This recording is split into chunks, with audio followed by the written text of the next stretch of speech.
What's up guys, David here from PhoneBuff, and today I've got an interesting speed test for you guys between the near stock Android $120 Moto E, the spec'd out $300 OnePlus One, and the high-end $600 G3, which together will give us a much better idea as to how much performance every dollar we spend is actually buying us. But before we get into the action, I want to tell you guys about the Sony Action Cam.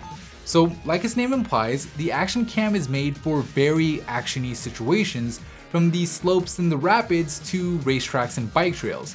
With features like advanced built-in image stabilization, the live view remote, and GPS, the Action camera gives you crisp and clear full HD footage, making it one heck of an extreme camera. If you want to see more Action Cam footage, click over here or in the first link down below in the description. Head over to Sony's Action Cam channel, and while you're there, give them a subscribe and let them know I sent you. Alright, let's get right into it.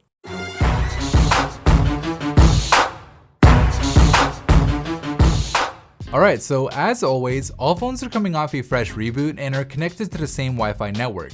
We'll begin by starting the stopwatches on all three phones and then head into the camera app, where both the OnePlus One and the G3 seem to be already pulling away from the lesser spec Moto E, heading into Temple Run 2.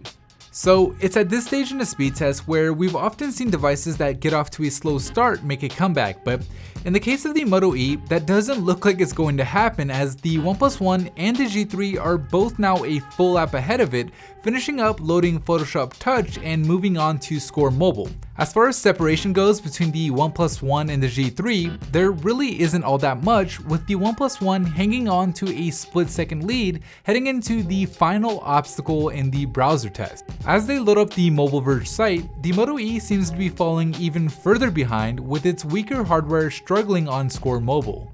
Now at the final stretch of the speed test, the OnePlus One and the G3 are both neck and neck. It really is anybody's game at this point, and it looks like the OnePlus One is actually going to be the winner here, finishing with a time of 1 minute flat, with the G3 finishing just 2 seconds later.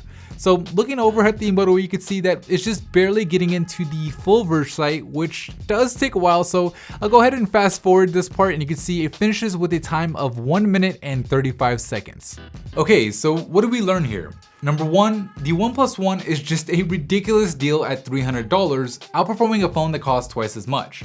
Number two, the Moto E isn't as fast as some of the speed tests on the web seem to suggest, but at just $120, you have to give it its props because it does hold its own. And finally, number three, speed isn't everything. There's a lot more to consider in a phone and its price than just raw performance, but if you have a need for speed and you happen to be on a budget, the OnePlus One is easily the fastest phone for the money right now. Of course, there's that matter of getting OnePlus to actually take your money, but anyways, that is it for me in this video. If you liked it, please give it a thumbs up and show your love, and I'll catch you guys in the very next episode.